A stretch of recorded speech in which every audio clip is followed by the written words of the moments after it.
10 tahun lagi pensiun dini pakai cara Raditya Dika. Oke, kreator idola gue bilang begini. Dana pensiun itu kan artinya adalah lo punya uang, lo bisa ambil 4% setahun sampai lo mati kan? Yes, emang semua orang bisa. Emang perlu diikutin. Bang Radit, lo emang panutanku. Nah, di video ini gue akan bahas 3 cara gimana caranya kita bisa pensiun 10 tahun lagi pakai caranya Raditya Dika, pakai cara idola gue. Yuk kita sikat. Nama gue Pandeka, gue orang biasa yang beruntung bisa hidup dan kerja di luar negeri di global company selama 1 dekade ke belakang. Di channel ini, kita sama-sama belajar gimana caranya punya investasi 1 miliar pertama dengan cara investasi ETF, kerja di luar negeri, dan perluas jaringan global kita. Nah, sebelum masuk ke 3 caranya, penting banget kita ngerti bahwa bukan seberapa banyak yang kita bisa earn. Banyak orang punya duit ratusan juta, miliaran, gajinya gede, dan segala macamnya. Tapi mereka nggak punya pohon duit investasi, mereka nggak punya investasi yang bisa last 7 turunan. Ya, contohnya misalnya kita punya gaji 20 juta atau 10 juta. 80%, 90% buat bayar cicilan, atau buat beli raket padel yang baru, atau buat beli sepatu lari yang paling bagus, atau beli peralatan sepeda. Ya, ujungnya pasti habis terus. Jadinya malah ya paycheck to paycheck gitu, nungguin gaji berikutnya lagi, nah seterusnya. Padahal kalau kita lihat pas bayar pajak, pas kita bayar SPT, wah ternyata gaji kita tuh banyak ya, tapi larinya kemana aja gitu kan. Nah, penting buat teman-teman tahu bahwa gimana caranya, berapa banyak supaya kita bisa dapat duit tuh returnnya banyak, supaya kita nggak bisa habis 7 turunan dan kita bisa pensiun dalam 10 tahun ke depan. Nah, cara yang pertama, find your FU money, your save 4% withdrawal rate. Nah, apa sih FU money? Yes, FU yang itu, yang kalau misalnya kita nunjukin jari manis kita terus kita bilang ke orang FU. Jari manis udah jadi apa ya? Ya, pokoknya lo ngerti maksud gua. Tapi intinya adalah kalau misalnya nih tiba-tiba besok kita dibilang sama bos kita, "Hey, kamu besok gak bisa lagi kerja di sini." Nah, kalau kamu punya si FU money tadi, kamu bisa bilang ke bos kamu, "It's okay, FU bos, aku masih punya duit banyak supaya bisa ditarik 4% setiap tahun." Ya, nggak harus kayak gitu juga sama bos kita ya. Tapi intinya you get the point.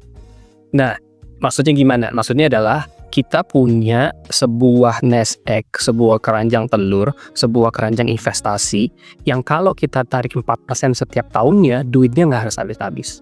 Nah, logikanya kenapa 4%? Karena investasi yang bagus itu harusnya di atas 7% kasihnya. Kenapa harus 7%? Karena biasanya di negara-negara berkembang atau di negara maju, inflasi itu angkanya di angka 3-4%.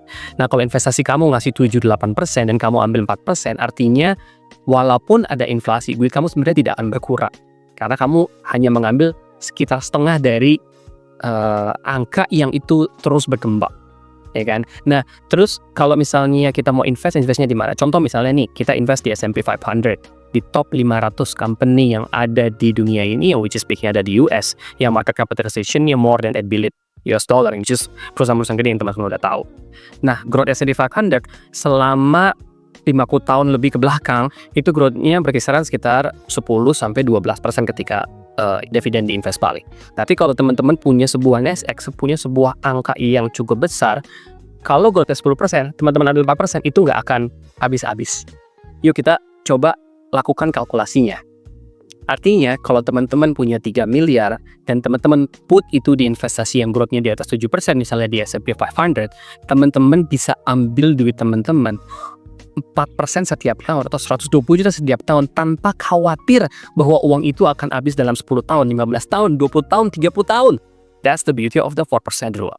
Nah, teman-teman bisa juga masukin ke ChatGPT teman-teman. Coba deh, misalnya teman-teman punya 3 miliar di tahun misalnya 1990. Ya, nah 3 miliar itu teman-teman ambil 4% setiap tahunnya.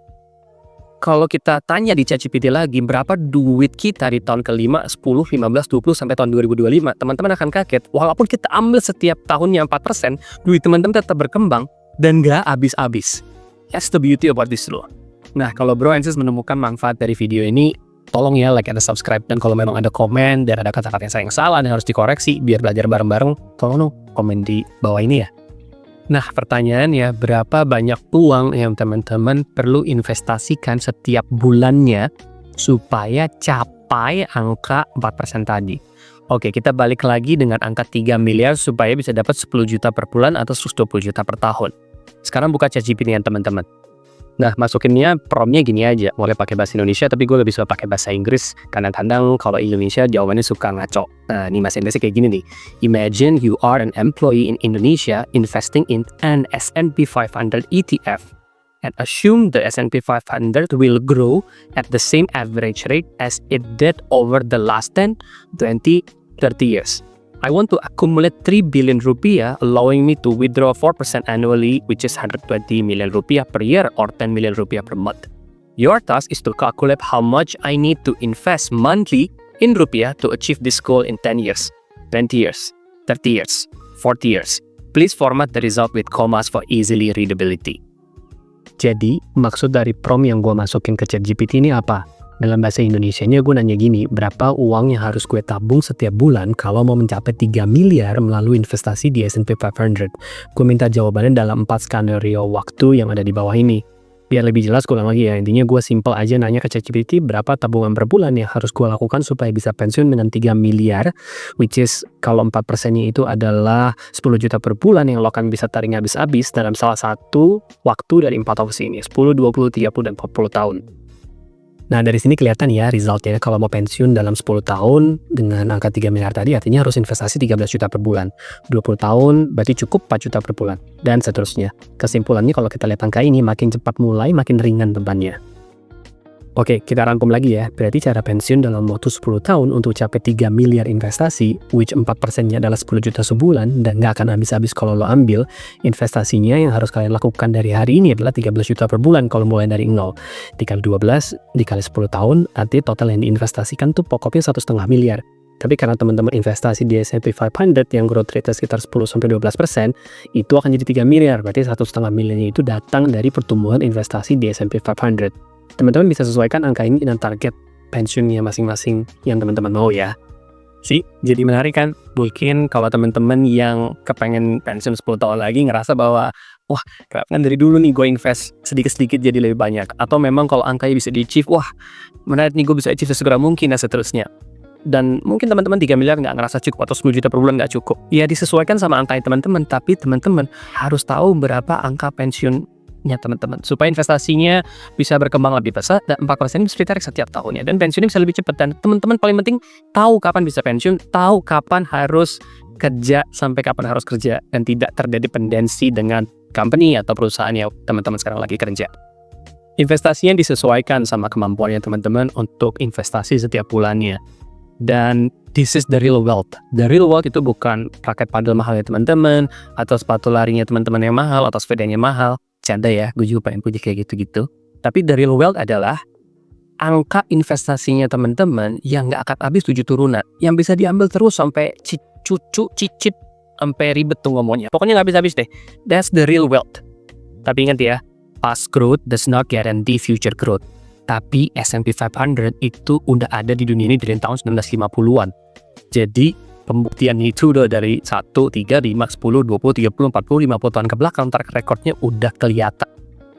Nah, angka yang tadi kita dapat dari ChatGPT itu juga bisa di double check di website namanya networthify.com atau juga pakai compound interest calculator untuk kalkulasi berapa yang harus diinvestasikan hari ini dan sampai kita pensiun dan berapa lama kita bisa pensiun. Teman-teman bisa bandingin, harusnya angkanya tapi selaras. Nah, kalau Bro and Sis pengen nanya sesuatu atau pengen komen sama apa yang tadi gue bilang dan punya cara yang lebih baik untuk bisa pensiun dini, please komen di kolom komen di bawah ya. Nah, pertanyaan berikutnya, investnya di mana supaya pensiunnya beneran tercapai? Nah, kalau gue pakai ETF, investasi saham di luar negeri yang terdiversifikasi. 100-3.000 saham setiap teman-teman beli ETF-nya. Modalnya berapa? Bisa modalnya dari paling rendahnya 100.000 perak. Teman-teman udah bisa diinvestasi di saham-saham kayak Apple, Google, Meta, Tesla, Nvidia, sekali beli 100.000 dapat semuanya. Jadi teman-teman nggak beli saham tunggal, teman-teman belinya indeks secara keseluruhan. Nah, kalau teman-teman mau lihat sebenarnya aman apa enggak, berapa growth di belakang, teman-teman bisa masuk aja langsung ke Yahoo Finance. Contoh, search QQQ. Nah, kalau teman-teman mau go to kolom holding, mau lihat kalau teman-teman beli QQQ ETF, dapatnya apa aja, di situ semuanya udah jelas tuh. Semua rata-rata adalah tech giants. Dan teman-teman bisa langsung juga lari ke kolom performance. Di situ ada growth 1 tahun ke belakang, 10 tahun ke belakang, dan seterusnya. Atau masuk lagi ke Yahoo Finance, search-nya yang berbeda, SPY ETF-nya. Nah, kalau SPY, ya ini adalah 500 top company yang kita bisa beli dengan angka 100.000 perak di aplikasinya teman-teman.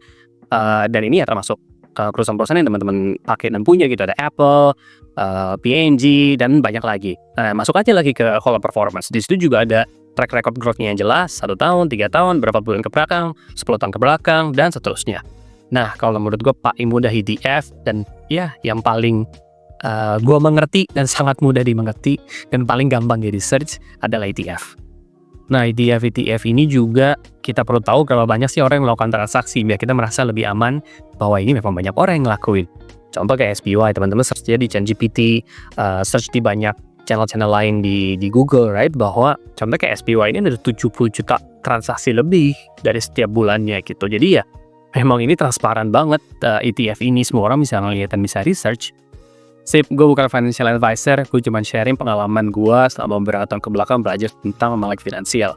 Please do your own research, tapi pastikan juga teman-teman tahu angka pensiun teman-teman itu berapa, dan teman-teman udah bisa target kira-kira per bulan harus investasi berapa supaya bisa achieve impian teman-teman pensiun cepat. Nah, ada satu lagi yang teman-teman perlu tahu supaya pensiun dininya itu tercapai beneran, yaitu adalah mengerti tentang apa itu ETF lebih detailnya lagi. Silahkan klik video ETF di sini, dan juga coba belajar tentang bagaimana konsep conduit investasi buat karyawan-karyawan kayak kita, especially investasi di luar negeri. Yo, thank you for watching the video. Please like and subscribe. Ciao, sampai ketemu lagi.